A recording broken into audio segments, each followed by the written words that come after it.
There we are on the launch pad. I think this is a picture on the 4th of July, or one of our 3 launch attempts, but I think we'll actually launch this time. Vehicle's all fueled up and ready to go. We start getting ready about 3.5 hours prior to launch. About 2.5 hours prior, we're walking out. We're carrying American flags for the 4th of July, except for Thomas Reiter in the back, who's German. He's carrying a German flag. I don't know if it's a German 4th of July or not. So we walk into this, the vehicle. We head out to the pad. This is the Launch Control Center, and those folks are getting ready to launch us. They're controlling the vehicle. And we finally get the go, light up the main engines. They'll run for about 6 seconds. We'll make sure they're working okay. And then we're off for quite a ride here in just a few seconds. Here's a shot from the vehicle with all the cameras we had on board. And that's your view if you're on a solid rocket booster. Fortunately, none of us were there. It was a beautiful day on the 4th of July. We roll, and we're going to head out over the Atlantic Ocean as we accelerate. And there's a view up in the upper right of Mark, Lisa, and Mike on the flight deck, bouncing around a little bit. Pretty good acceleration. You're really getting kicked back in your seats. And you can see the coastline of Florida slowly going away as we climb up. And it was one of those no-wind days where the plume just kind of stayed in place. And so we're going to ride these solid rocket boosters. Those are the white things on the side for about 2 minutes, and it'll take us up to about 4,000 miles an hour, about 150,000 feet. You can see the shadow in the top of the picture, which is the plume. And there's kind of a close-in view as we're accelerating up and getting further and further away and lower on the horizon for those of you that were watching the launch. About 2 minutes, the solid rocket boosters are out of propellant, and they're going to pop off here in a minute. You can see they're bouncing around still, but it'll start to smooth out as we run out of propellant and then continue our way up.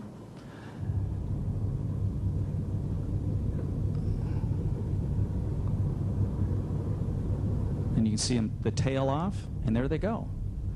And there's a good shot as the shuttle goes away. Spectacular shot from the solid rocket booster camera. We see a little handshake there. That's at 50 miles, and that's what we call you an astronaut when you reach 50 miles high. 8.5 minutes later, we reached 17,500 miles an hour, and we were in orbit. So that was a very busy flight day 1, but there was no time to rest. Flight day 2, we started our inspections. We had a lot of those to do. We had the new 50-foot boom on there. Here's a computer simulations of what that looked like from the outside. And you can see we're looking all over the leading edges and underside and all the places that we might have damage. So here's some of the view of the real imagery that we got and send that down. We also did some looking with the end effector camera.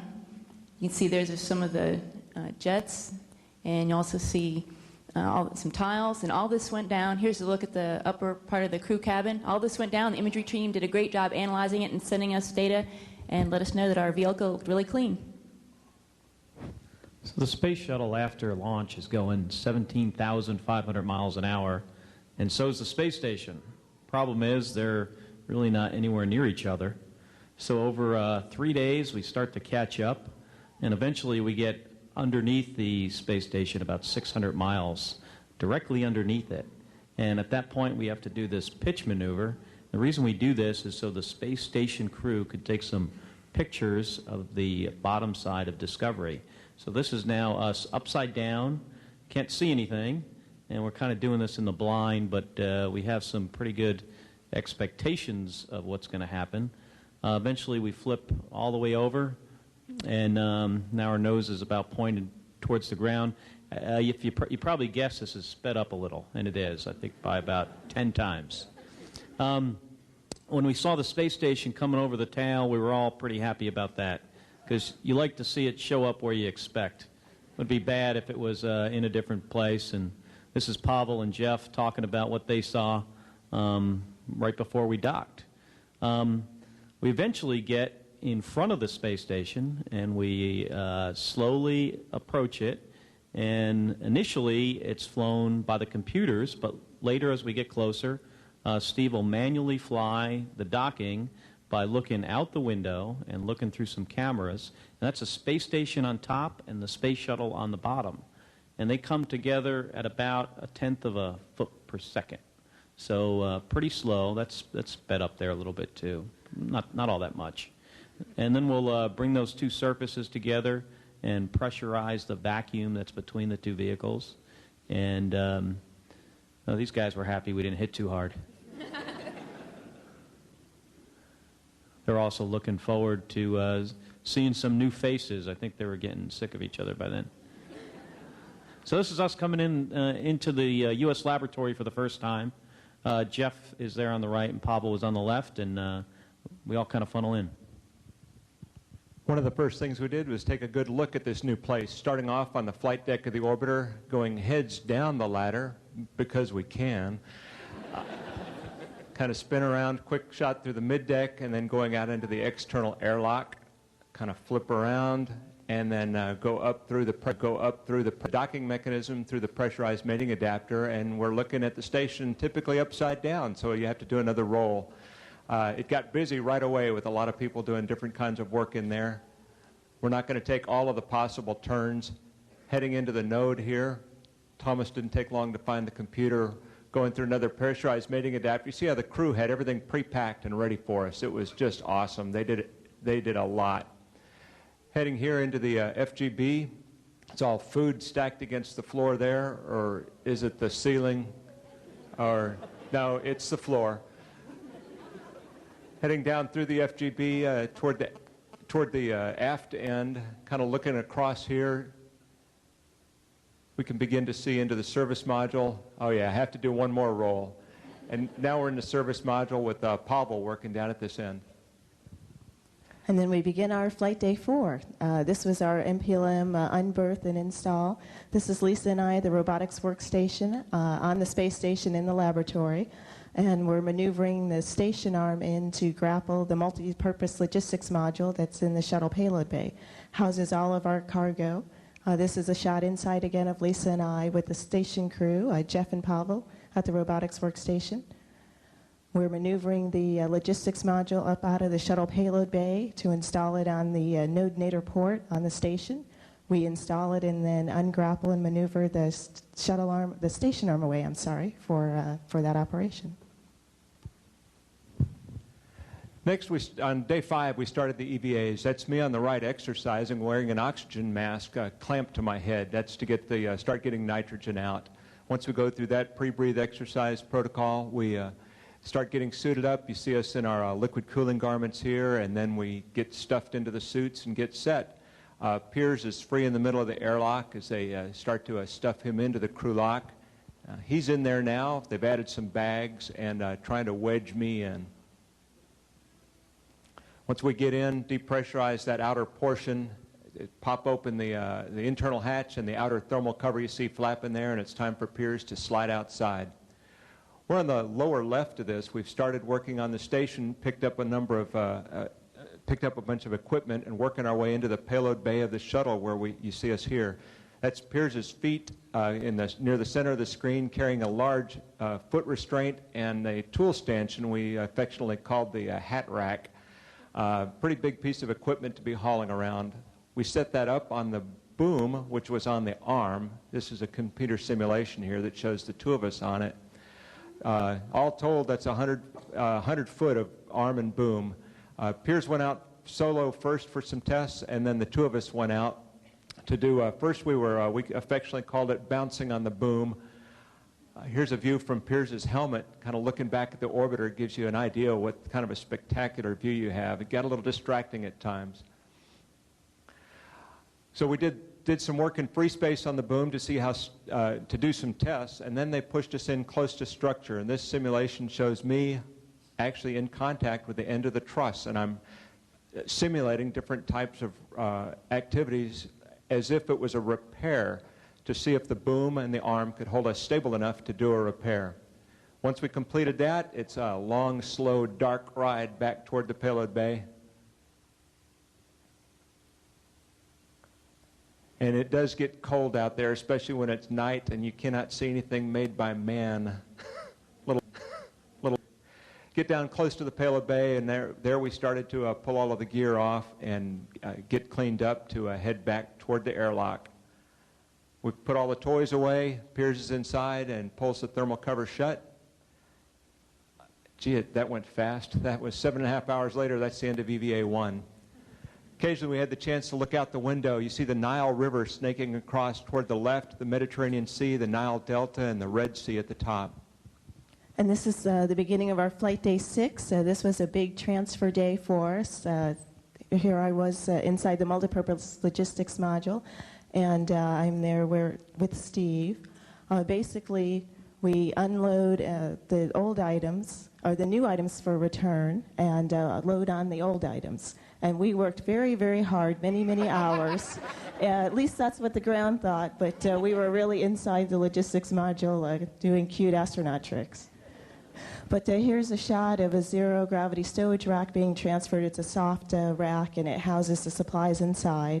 It takes a couple of people to transfer through the hatchway, and that's a crew transfer bag. We bring supplies from the shuttle also to the airlock and into the lab. And this is the beginning of EVA 2. This is Lisa and I at the robotics workstation, beginning the preparations for the robotics apps to support that EVA. Yep, another day, another EVA. First thing we had to do was to pick up this big pump module. It's about 1,400 pounds.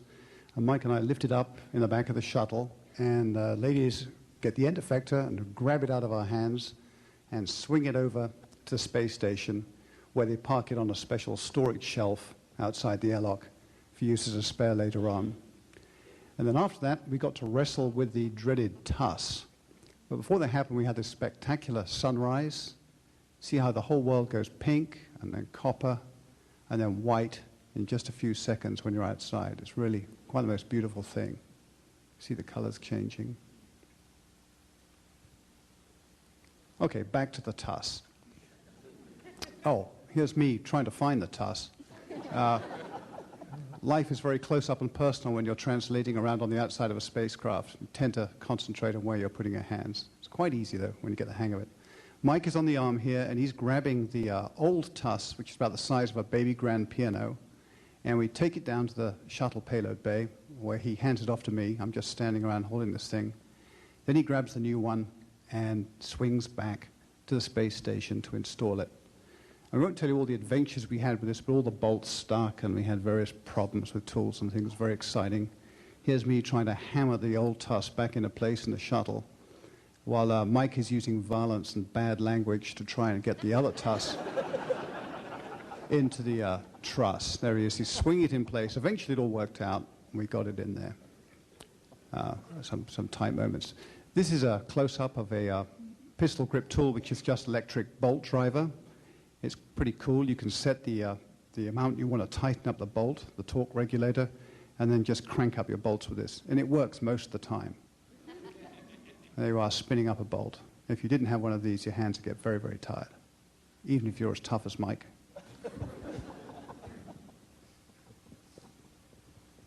And here's a nice view, a little scenic view that you occasionally manage to get out of the corner of your eye. Between EVAs, Mike and I have got to go and gas up our suits. You've got to change all the batteries, fill them with oxygen, resupply the water, change all the little batteries that are associated with the power. Here's a nice picture of some Russian equipment, followed by cloudscapes over the South Pacific. And then it's time for science. These guys are playing water polo, a variant. And this is cool. This is a bubble of water with a bubble of air in the middle, which makes a pretty good lens, which basically makes you look normal, mate, compared to other people. The cool thing is you can drink the water out of the air. Lisa has a very dignified, well-regulated approach to this particular trick. You know, she takes her time, she chases the last one, she gets it all sorted out. The other guys were really trying to help me out a lot here. I got to do this. And end up in insane rodent mode.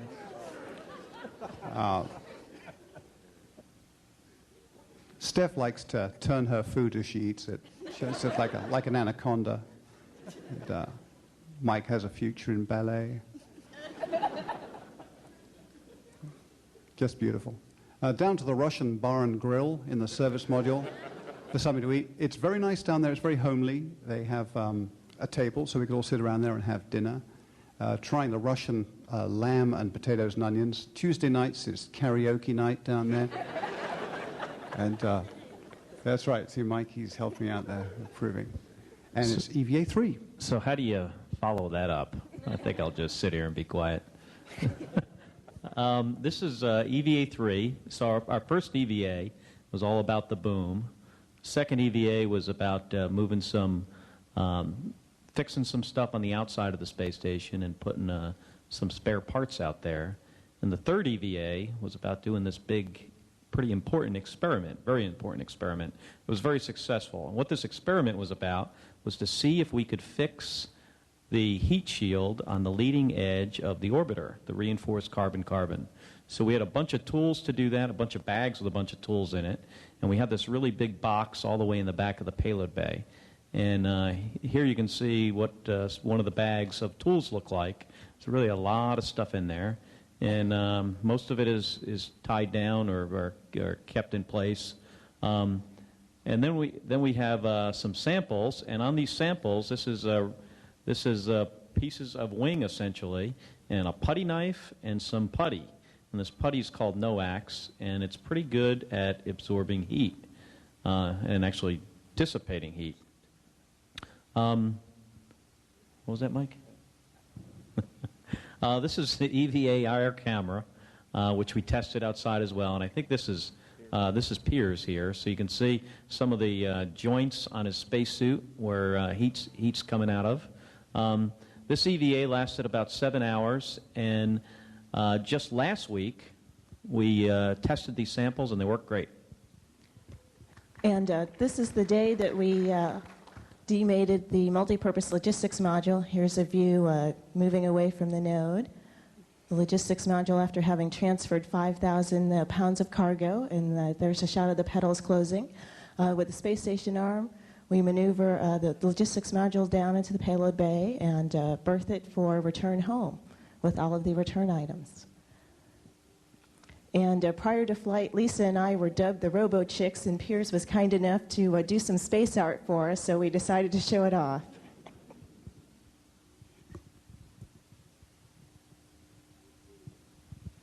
Well, we had a great time, but then it's time to go. So here's some farewells. Everyone saying goodbye. And, you know, we think they were really glad to see us when we got there. And then we think that they were really glad to see us go. We kept everybody really busy. And night after we left, he got about 12 hours of sleep.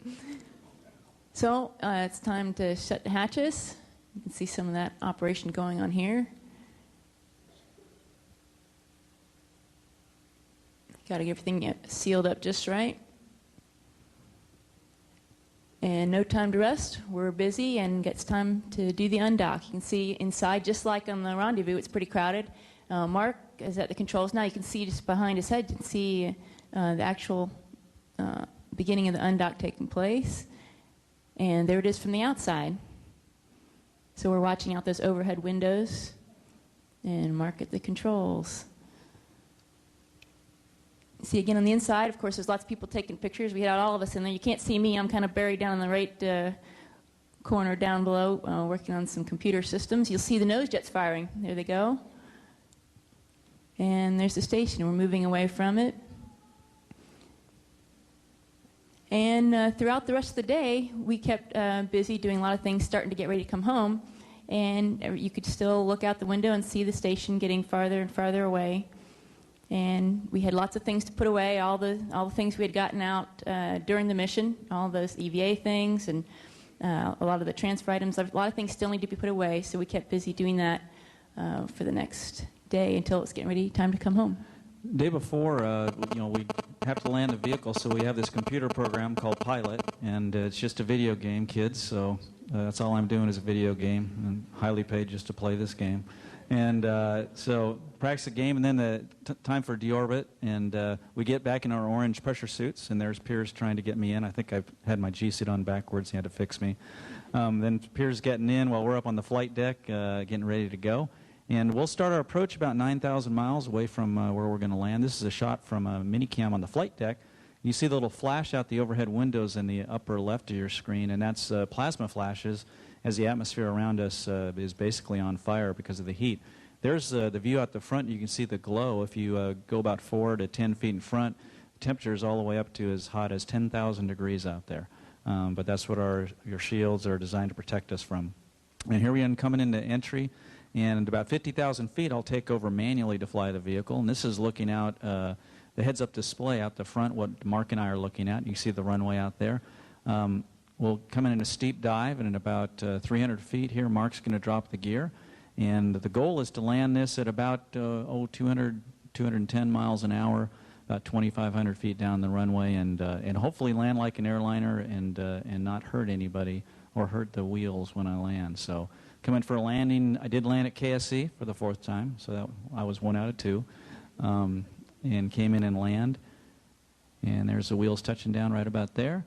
And then the next thing we do is Mark deploys the drag chute, and that just slows us down a little bit, and we'll lower the nose to the runway, get on the brakes to slow us down, and come to a stop after was about 12 days, 18 hours, about 13-day mission. There we are rolling to a stop, and on another nice morning at Kennedy Space Center. And after we get stopped, we'll have about another hour of work to do inside the vehicle, do some more switches and some more work, make sure the vehicle is safe and then the ground crew approaches us, and eventually we get off the vehicle, and there we are at the end, a very happy and very exhausted crew.